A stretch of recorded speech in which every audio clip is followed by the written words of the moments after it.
Like doing question night, and hopefully you enjoy it. It's actually supposed to be April, but nevertheless. First one, um, this one was asked some time ago, and I'm sorry I haven't gotten to it, but it's been the only question for a while. I can't make the whole lesson about this. Can you explain what the Dead Sea Scrolls are?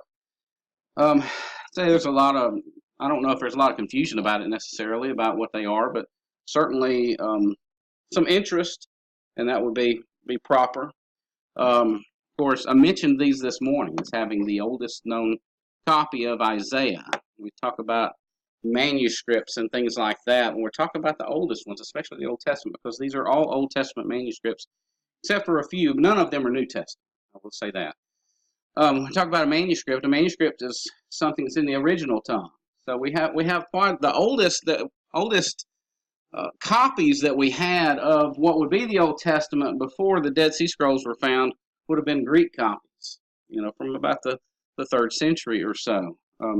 In Codex Vaticanus, Codex Sinaiticus, those would have the oldest copies, but they wouldn't have been in the original tongue.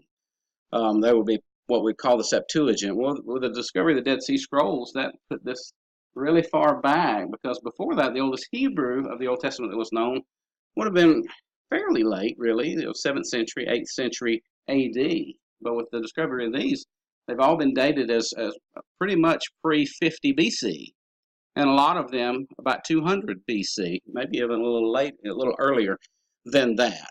But nevertheless, you know, people want to know what they are. Of course, they were discovered in 1946, late 1946, early 1947, under kind of strange circumstances. And really, all they are is just a collection of ancient scrolls. You might have gotten that from Dead Sea Scrolls. There's just a bunch of scrolls that were discovered between 1946 and 1965. They weren't all discovered at the same time because they're not all in the same cave. And the first 4 caves had some discoveries in them. Cave 4 had the most manuscripts discovered in it. But if you've ever seen pictures of the Judean wilderness and some of the size of some of these caves, it's no wonder it took them so long to discover these things, and there may still be some out there that are waiting to be discovered. Nevertheless, 11 caves, going to take a while, and last ones they found were in 1965. This is a picture of several of the caves. I think this is cave 1 through 4. Over here is a wadi that would lead down toward the Dead Sea. When we're looking at where these are discovered on a map, if you're facing the map, the Dead Sea is at the south. If you look to the left, go towards Jerusalem, they're kind of on the shore, maybe about a quarter mile off of the shore of the Dead Sea or so. Very dry environment. That's what was probably tantamount to preserving these things for quite some time. But you can see up here, if you can see these holes, these would be caves these would be discovered in. There's actually some here, and my hand's not steady enough, but you see what I'm talking about. You can Google that and look up all these pictures and things like that and see all these caves. You can even get a glimpse inside the caves. Some people have been kind enough to post those photographs for free online for people to look at. But as I said this morning, kind of strange circumstances. These are the fellows that discovered them. Bedouin goat herders had a goat or a sheep that got loose. Reminds you of the one in the 99, right? He's going off to find this one sheep that gets loose, and I don't know, the stories are different, whether he was trying to see if the sheep was in the cave or if he was just curious about what was in there. The story is he threw a stone in one of the caves, which would be cave 1, and he heard a shatter, so he went in there, and they're not real deep and they're not real dark, so he could see what he was doing. When he's in there, he saw the shattered jar, which would be jars like this with scrolls inside. And in that, think about it for a minute. This is on the border of Jordan and what was at the time Palestine. It was not really the state of Israel yet. That would happen in 1948. We're in late 1946, 47. So that government, it's a hostile time, which kind of was a bad time for the discovery of these things as far as safety and things like that go. But nevertheless, back to the story here. Notice the shattering sound was this clay pot bursting and had several scrolls inside. He took the scrolls and he sold them to an antiquities dealer in Bethlehem in March of 1947. So This is what, 61 years ago, something like that, if my math is right. Maybe more than that, maybe 71 years actually. 71 years, I believe. Uh, and the scrolls that he sold to the antiquities dealer, in the antiquities dealer, it may sound real swanky. He was a cobbler. That's what he did by trade. But he kind of hawked antiquities and things like that at the same time. So he bought these scrolls. It included a copy of Isaiah. It included a rule book for the community at Qumran called the Community Rule. Commentary on Habakkuk was among the things that were there. And so he sold all these. This is what I mentioned this morning, the great Isaiah scroll. It's amazingly preserved. And like I said, this is as well preserved as anything from the 8th century AD that is in existence, but it matches up so incredibly well. If that is ever coming through, you have an opportunity to go see the Dead Sea Scrolls exhibit, which we did. It's been probably when Caleb was a baby. Very worth your time to go see that. This is a picture from early in the 1950s. This fella here looking at little scraps of paper, and you can see them lining this whole set of tables here, more on this side. And this is just a portion of what was discovered. Most of the things that they discovered would be as big as your hand, maybe the half size of your hand, with a little bit of writing on them. And these guys are so well trained, they can first transcribe that, see what it actually says, match it to a book in the Bible if it's from a book in the Bible, but also paleographically they can see, hey, when was this written? They're experts in looking at handwriting, and they can look at handwriting and say to the decade, pretty much, what year it's from. So they sent these early findings to a man that you will have heard of named William F. Albright, and he dated the Isaiah scroll to 200 BC. And he is the foremost, the world's foremost expert in that area, or at least was till he died a few years ago. But nevertheless, this whole thing with the tension in 1948 and all that kind of stuff led to some dicey times for the scrolls.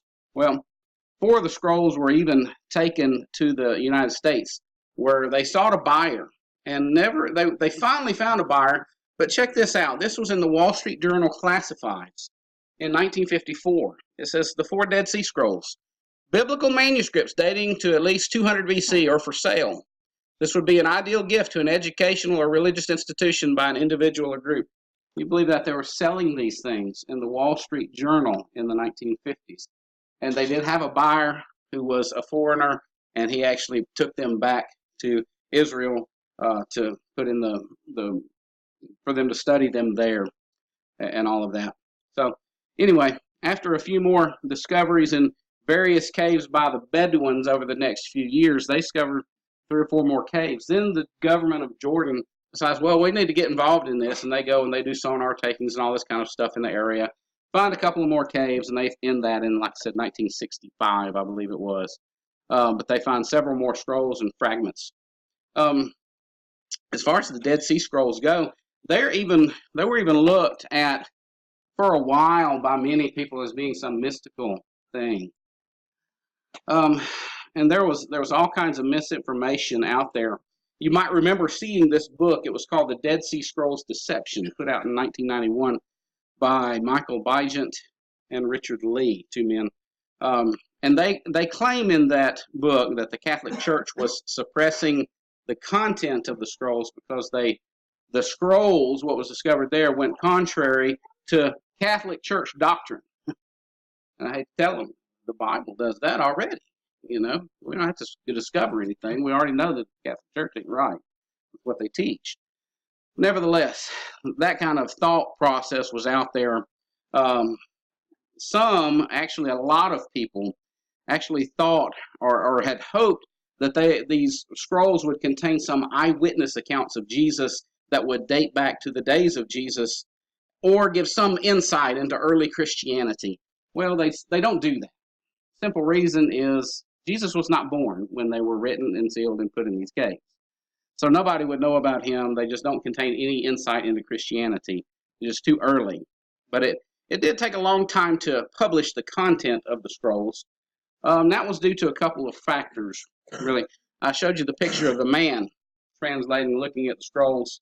There were 12 people like that that had the task of doing this at first. just not a lot of people. Now, I've said this before. We got to give these people a little bit of honor. I mean, that what they do is difficult. And as I've said in the past, when you talk about the type of training that it takes, you're going to get trained in to be a biblical expert, at least in some ways. Then you're going to get to be an archaeological expert in a lot of ways. Then you've got to train in not just a foreign language, but a dead foreign language, probably multiple languages. And then study about how to date this writing as well. And as I've said, by the time you get to be an expert in that field, you're ready to retire. You don't want to work because you're tired of working. And so we have that problem. There was about 12 of these guys. So that was problematic for producing what was actually in the scrolls. It took them a few years, of course, to get in the proper hands because of what was going on in Jerusalem, that area. And like I said, only 12 scholars working on it. The question, can you say what they were? Well, certainly. I don't think there's anything mystical in any of them. Most of the Old Testament is there, except for Esther. And in fact, if you've got access to, well, you can get a hard copy of this if you want to, but if you've got access to some electronic versions of the Bible, I've got a copy of the Dead Sea Scrolls Bible on my computer, and it gives you the text, and it gives you a completed text. Now, when these are in the caves, a lot of them were eaten away due to time, worms, whatever you want to call it.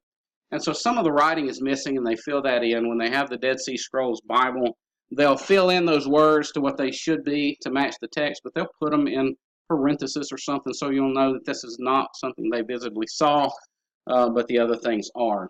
So, but you can get a copy of that very cheaply. I think I paid $20 for mine. So the Old Testament is there, including, as I said, that complete Isaiah scroll in Hebrew. There's some differences. I may have mentioned before, Jeremiah is a little bit different in the Dead Sea Scrolls, but we have the Hebrew text of Jeremiah from the 800s AD. It's a little bit, it's not different content, but it's arranged differently when you go back just to the Greek text, the Septuagint, just a different arrangement.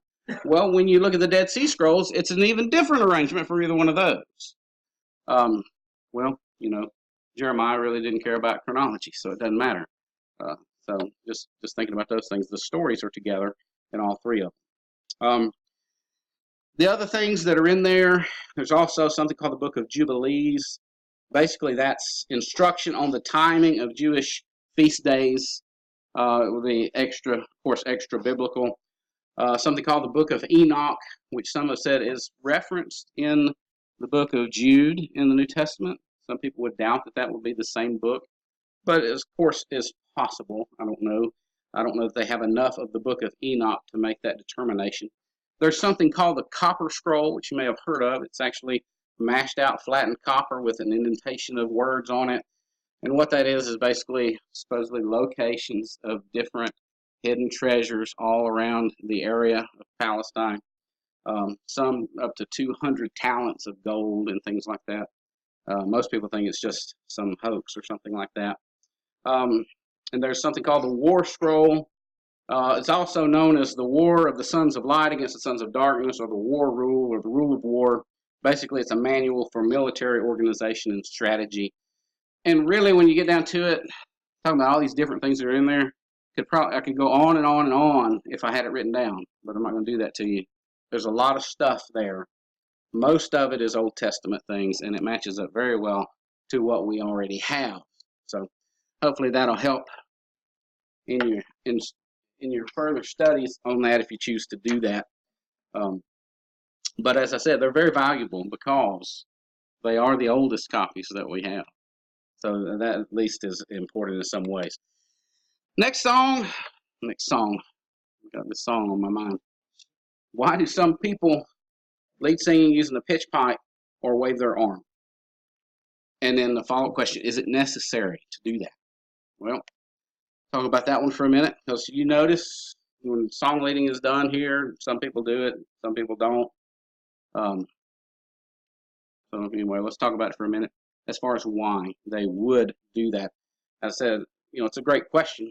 It does need to be addressed from time to time because people get maybe confused about why someone is doing that.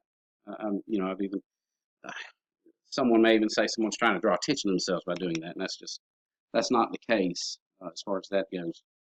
Not everyone, of course, uses those devices or that action to engage in song leading. In a congregation this size that we're in now, it's not imperative to do that.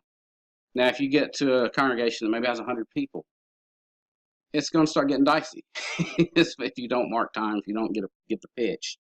And if you get up there, Caleb's led singing for 300 people before. You pretty much need to do it then. If you get up leading for 1,000 people, which, with 1,000 people here, nobody will be able to move. But nevertheless, certain situations it might call for that. But the reason for these things, that we do these things, is unity. Unity in our worship. Unity is an aspect of our worship, of course. Colossians chapter 3 and verse 14 through 17. Paul writes, "Beyond all these things, put on love, which is the perfect bond of unity. Let the peace of Christ rule in your hearts, to which indeed you were called in one body, and be thankful. Let the word of Christ richly dwell within you, with all wisdom, teaching and admonishing one another in psalms and hymns and spiritual songs, singing with thankfulness in your hearts to God. Whatever you do in word or deed, do all in the name of the Lord Jesus, giving thanks through him to God the Father." Beginning of that whole thing, which talks about our singing, perfect bond of unity. It is an important thing. The Corinthians were scolded, remember, about their Lord's Supper, the way they observed it, because they were not doing that together. 1 Corinthians 11 and verse 20 says, "Therefore, when you meet together, it is not the Lord's Supper you eat, for in your eating each one takes his own supper first. The one is hungry and another is drunk." He goes on to say in verse 33, "So then, my brothers, when you come together to eat, wait for one another. Do it together. Have unity in everything that we do as far as the worship service goes." In unity by singing, being united in singing is the same thing. It seems obvious to do that. But then you come up with, well, how do you accomplish that? When we're talking about singing, how's it accomplished? And that's not always been a clear thing. You read 1 Corinthians chapter 14, and you will come away with the idea, I think accurately, that they were not united in the things that they were doing. You even had some there that were picking out their own songs and doing their own thing. As crazy as that really sounds. When we talk about this kind of idea of unity, even choosing someone to lead the singing, that is a part of unity. Someone needs to choose what is sung. We don't all choose our own thing and sing our own thing. That would be awful. We wouldn't be unified at all. So when we come together, people are selected, a different person, to pick out songs. Somebody's selected, of course, to present a teaching, someone to offer up prayers. We don't have a few minutes of silence while we all say our own prayer. We say it together. And so we choose someone to do that. Imagine how it would go if we all picked out our own stuff and did our own thing at the same time. Of course, the goal, why we don't want to do that, is for the edification of members. Songs communicate things. So harken back to the lesson this morning. The goal is for the edification of the member. To have no leader who singled out for us the song we are to sing would not be edifying. I want to ask you to turn to 1 Corinthians 14, since I think it is very applicable to this. 1 Corinthians 14, verse 26, Paul says to these brethren, "How is it then, brethren, whenever you come together, each of you has a psalm or has a song, has a teaching, has a tongue, has a revelation, has an interpretation? Let all things be done for edification." So we are to be very careful about how we do things and what we are doing. Certainly, the singing would not be, if it was done the way I was talking about, would not be being done in an orderly manner. Look at verse 40. Let all things be done decently and in order. So that's something we need to give due diligence to. So it's all about unity. The waving of the arm, it's not for show. Striking of the pitch pipe, it's not for show. It's about lifting up one voice. It's about lifting up one voice. We are united by doing that. Turn with me to 2 Chronicles chapter 5. 2 Chronicles chapter 5.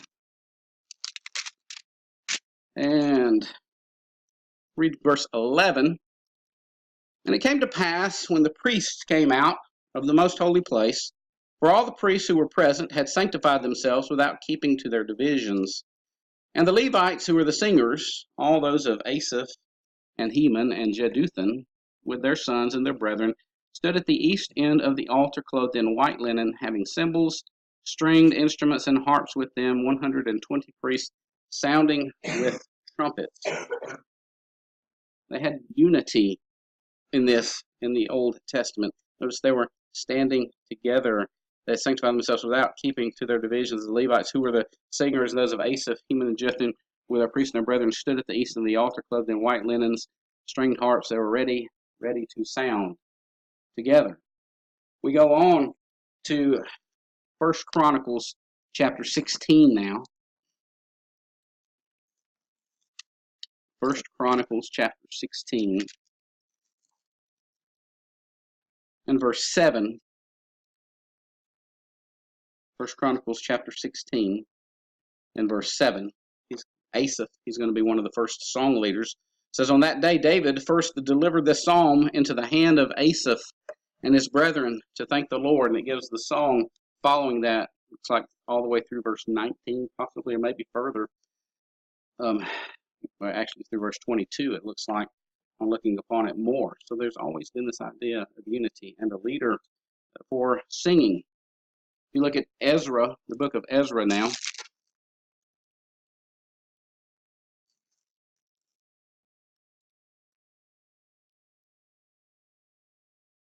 chapter 2, sorry, and verse 41. Ezra chapter 2 and verse 41. The singers, the sons of Asaph, there were 128 of them. So Asaph became the patriarch, really, of a long line of singers. Well, we also have this idea of unity and worship in the New Testament over in the book of Romans chapter 15. Romans chapter 15 in verse 5 and verse 6. Now may the God of patience and comfort grant you to be like-minded toward one another according to Christ Jesus, that you may with one mind and one mouth glorify the God and Father of our Lord Jesus Christ. Skip down to verse 9. And that the Gentiles might glorify God for his mercy, as it is written, for this reason I will confess to you among the Gentiles and sing to your name. And again he says, rejoice, O Gentiles, with his people. And again, praise the Lord, all you Gentiles. Laud him, all you peoples. A very important aspect of what we do. Now, the question, since we're supposed to lift up one voice, is how is it that we can come to sing together? How can we accomplish singing together? Well, the first thing is we need to start together in time, right? Usually, a lot of times you go to different places, maybe that doesn't happen. Maybe you're experienced. Too often the songs maybe start as solos and people fit themselves in as they can. And really what should be done is you should look to the song leader for your clues. Clues and cues. This is usually the beginning of the hand waving, right? Some leaders, I'd like to remember to do this, but I never do, will give something called a breath beat. The song begins on a certain beat. It may get on the upbeat, it may begin on the downbeat. If it's going to begin on the downbeat, let everybody know. Let us sing. Give a breath beat. Right? So everybody knows when we're going to start. That's what that is for. And everybody can start together. Think about people firing at a military funeral. I went to Jack's funeral not too long ago. And they say, ready, aim, pow, fire. They don't just choose a time and all five of them. No, they won't do it at the same time. Just like what we would like to do with the singing. So what you want to do with this is any song you might want to lead, or you're singing and someone else is leading, what you want to do is look at the first line. Get that first line down in your mind. That way you're not looking down at it. You can look up at them. When they start, you start. A good way to do that, if you'll notice some of the men, Dallas comes to mind. He's not looking down at his book when somebody's up there marking time. He's got the book up like this, and he can see him out of the corner of his eye. That's what needs to be done, really. And to make it easier on yourself as well to do those kind of things. So you watch for the start. Second, we start as one voice. This is where it gets a little confusing for some people, and this is where it really takes a lot of work. Starting a song is not a big deal, but starting as one voice is. Why? Because we don't all sing the same range. We just don't. I sit beside Tanya. We may both sing the soprano part, but we're going to be an octave apart. That's just the way it is between men and women. That's why sometimes men, if you pitch the song lower than it's supposed to be, the women will naturally, because you're singing soprano or the lead, have to pitch it one octave above you.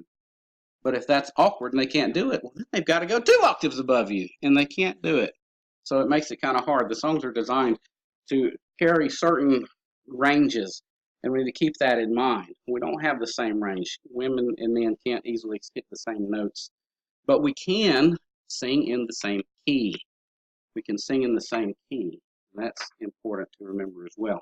So this is the musical scale. I'm not going to go over it a whole lot. It's a relative scale. When you look at what is here, basically the reason these two are different, see this triangle, that's the same, that's a do note, okay? And it goes up in the same increments every time. Step, step, a half a step, step, step, step, a half a step. Every time. You can start at a different note. It's going to do that every time, all the way up, no matter where you start. So that's why it's important, okay? And it takes a little bit of study to get that down in your mind. Something I'm still doing, okay? But we then divide into our different parts to cover different ranges. The important notes, as I've already said, for our singing, number one important one is the do note, which is the triangle. The other ones that are important, you may remember all of these from that song, that movie, The Sound of Music. Do, little doe deer, whatever it was, and all that song that goes out. We don't need to know all those. Do, re, mi, fa, sol, la, ti, do. We don't have to know all those. We need to know the do note, the mi note, and the sol note. Sing a minor key, you might need to know some of those others, but I get lost on those songs. But nevertheless, the mi is going to be your triangle, and the sol sometimes is your ellipse always. Sometimes the songs start on those.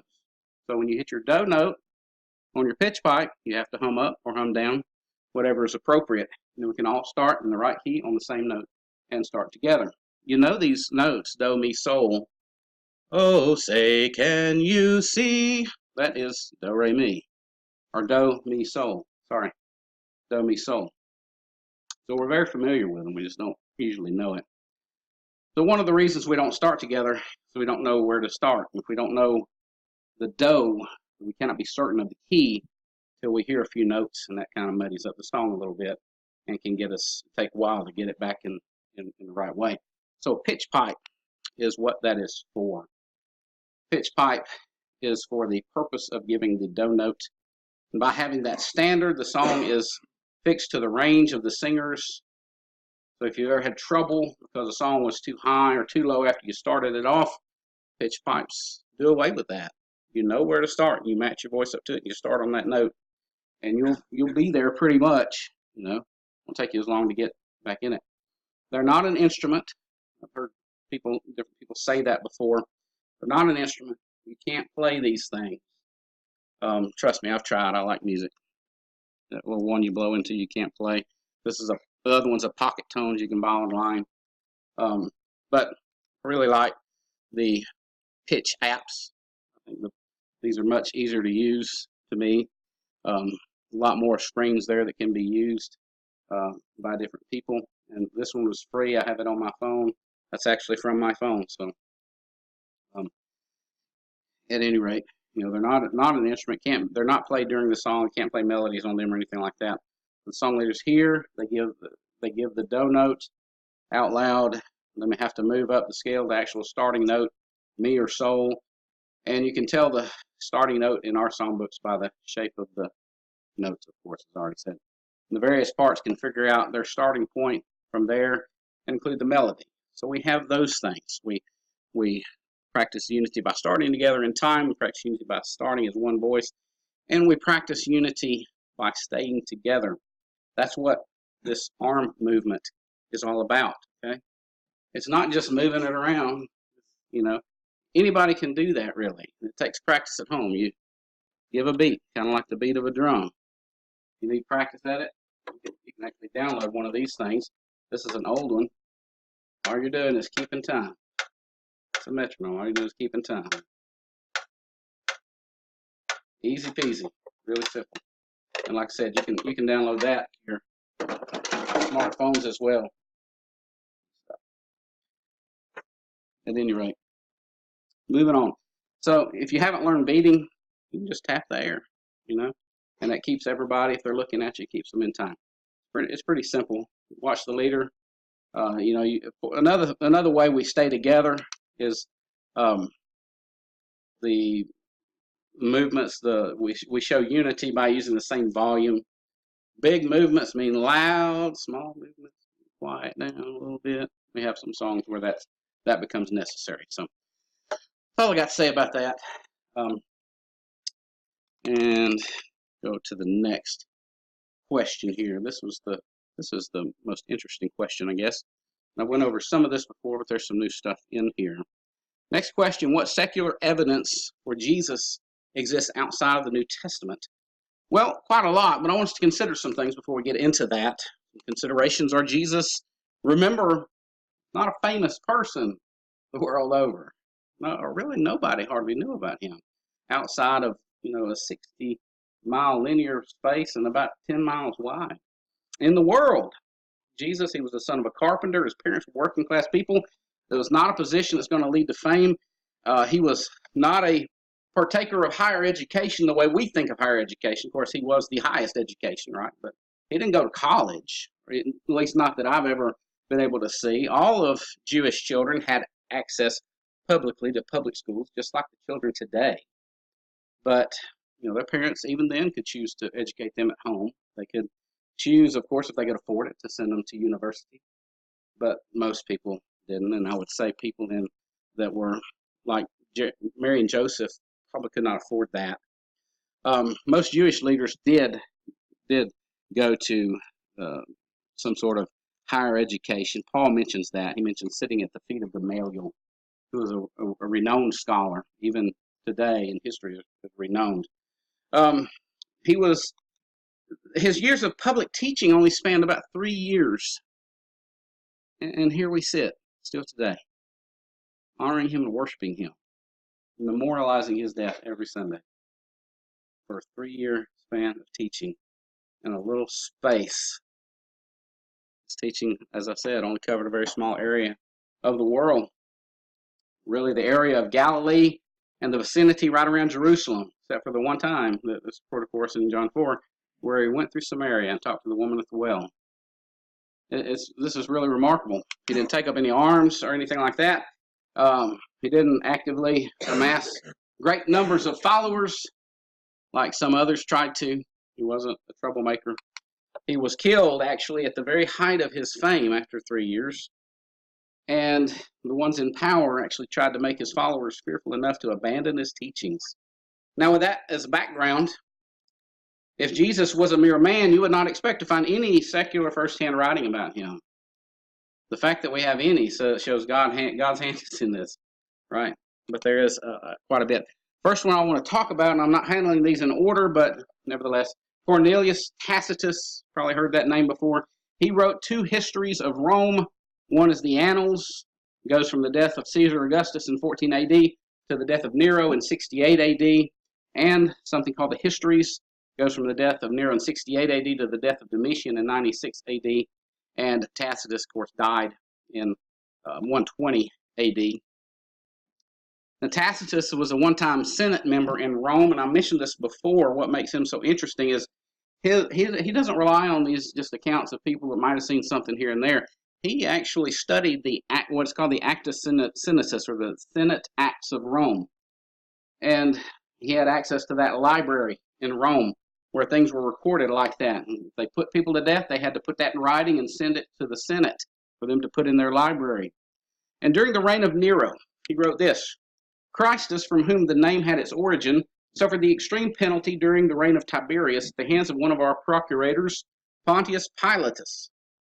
So there's that reference to Jesus outside of the New Testament in a very well-known writing, basically mentioning him right alongside historical figures as something that really happened, a man that existed, and something that really happened to him, this extreme penalty of death. Lucian of Samosata, fast forward to about 165 AD. We're going to have some before him, but this is the order I did them in. He was actually a Greco-Roman satirist. Now, Samosata is kind of close to where Paul grew up in Tarsus, kind of close to there. But basically he wrote of a fictitious character, the character named Peregrine Proteus, taking advantage of Christians' generosity in a satirical story that dates to about 165. He spoke of them really matter-of-factly. He didn't doubt their existence. He didn't try to say they didn't exist. He just spoke of them as being in existence. He said this: "The Christians, you know, worship a man to this day, the distinguished personage who introduced their novel rites and was crucified on that account." So there's another extra biblical reference to Jesus as a person that doesn't question his existence. Suetonius, another Roman historian, very well respected, he wrote a book called The Lives of the 12 Caesars, finished in 121 AD.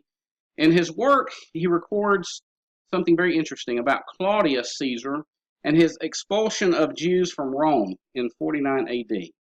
It says this: "As the Jews were making constant disturbances at the instigation of Chrestus," different forms of Christ there, "he expelled them from Rome." Well, let's couple that with something from the New Testament.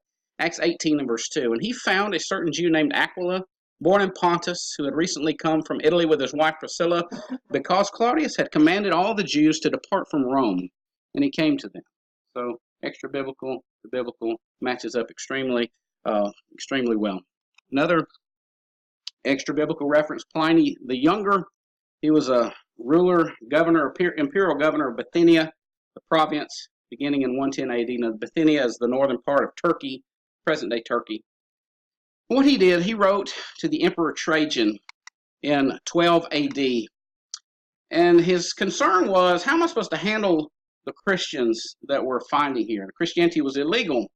He had been having court for those who were merely accused by someone of being a Christian. Accused? I accuse.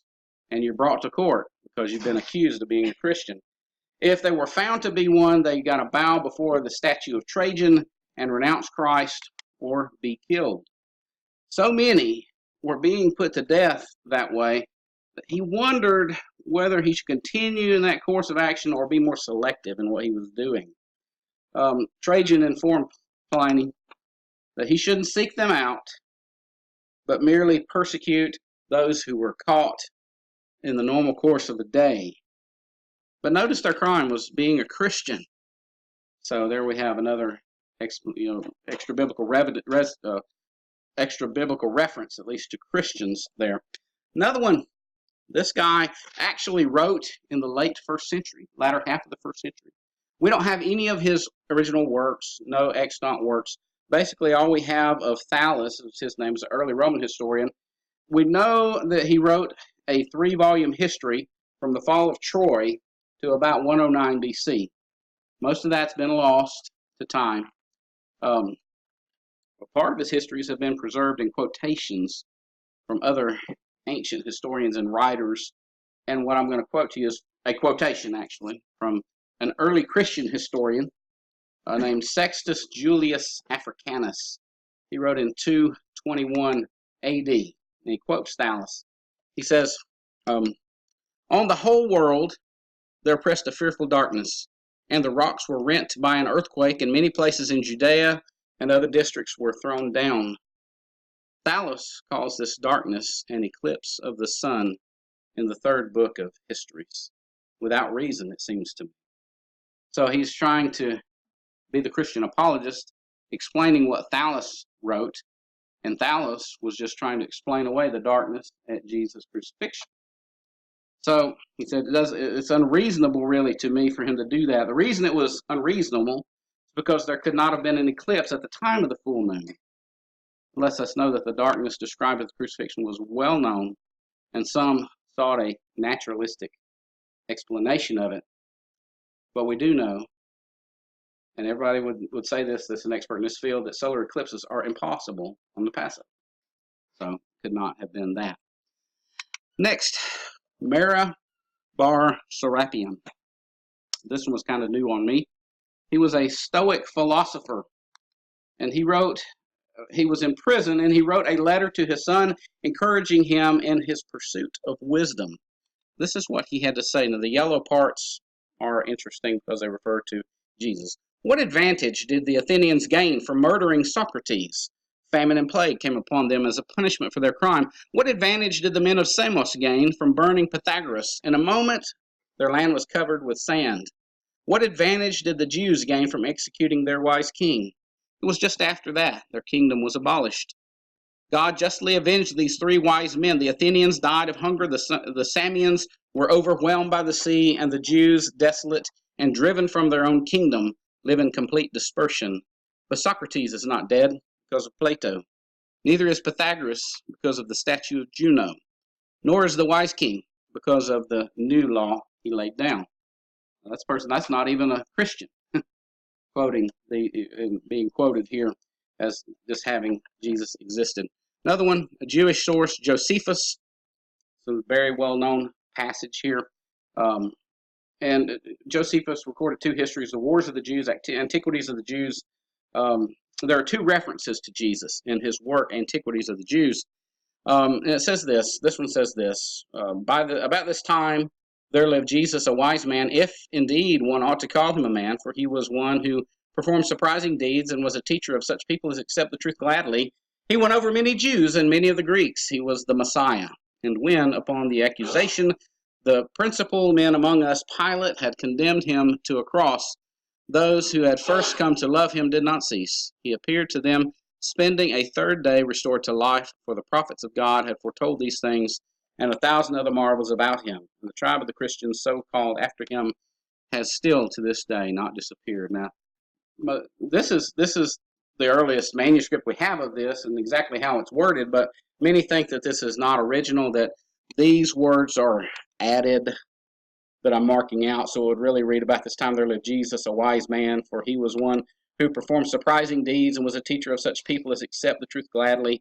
He won over many Jews and many of the Greeks, and when upon the accusation of the principal men among us, Pilate had him condemned to the cross. Those who had first come to love him did not cease.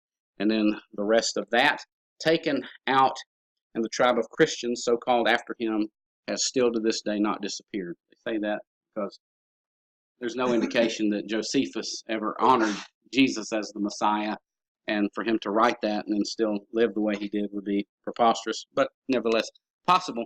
Now the next one has no bad things about it said. Festus was now dead, and Albinus was but upon the road, so he assembled the Sanhedrin of judges and brought before them the brother of Jesus, who is called Christ, whose name was James, and some of his companions, and when he had formed an accusation against them as breakers of the law, he delivered to them to be stoned. There's also other Jewish works. He's in the Talmud. Talmud speaks of him as being in existence, although it's written about 500 AD. So, nevertheless, last question, and I'm sorry for going over, but I don't want to carry this one over to next time. Kind of an awkward question. Is it wrong for a person to copyright Bible class material in order to sell it? And you know, you see some people doing that. Several bookstores that they get into doing that kind of thing, but some do not.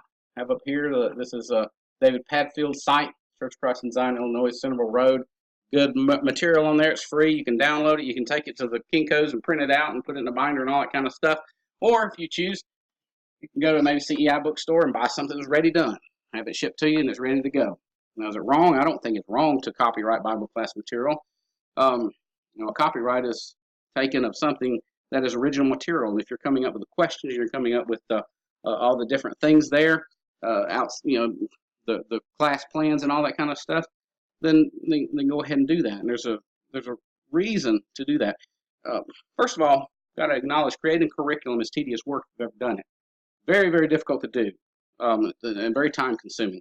If you teach a class, it's a whole lot easier to do when another one has come up with a curriculum and the direction for you, including the questions. They come up with topics, they do the research, they write the synopsis, they do the word questions and all of that kind of stuff. And it all takes time. It's usually not required of a local preacher to do his work. It's usually better for the students as well than for somebody like me, especially when I was working, to try to come up with the curriculum for the class, just rather, buy it. Somebody else has already done it or download it. But why wouldn't you just make it free and download it? Well, it's certainly an option, and some people do that, like I've said. And it's greatly appreciated. Used by a lot of brethren, men like David Padfield, Gene Taylor, I think it's Mike Booth, Mark Copeland, and some others. They offer their curriculum for free online, and that's a wonderful thing. You simply have to print it and put it in a binder. However, even that's not free. Okay, that's not free, and I want to make my case to you about that. That really the bookstores, publishers, they do a service to brethren. Okay, and I want to prove that to you real quick. Most teachers don't have time to download the files, take them to Kinko's, buy binders, hole punch them, and all of that kind of stuff, and they're just not going to do it. But even so, that's not free. The binders $2 to $3 a piece. The copies are 9 cents a piece for double-sided copies, black and white. So let's consider the cost of one book. Bob and Sandra Waldron's Give Us a King. I have it pictured right here. As you can see, $17.97. You may go, ooh, that's expensive. Okay, let's look at it. When you talk about this, is Truth Publishers currently have rights to it, and they sell it for $17.97. If they were to offer it to you for free, it's 224 pages, and they said you can download the files, get them printed at Kinko's or Office Depot, double-sided, black ink, not bound. It's going to cost you $20.16 just in printing. Then you got to buy a binder, or you can get it bound for $4.50. So you're up to $24 to $26 for the same book that you've had to do all that work on. Or you can call up one of my friends or somebody that works at CI and say, I need this book, so many copies of it, and they'll ship them, break open the box, and you're good to go. And that's helpful. That's helpful for a lot of places. Now imagine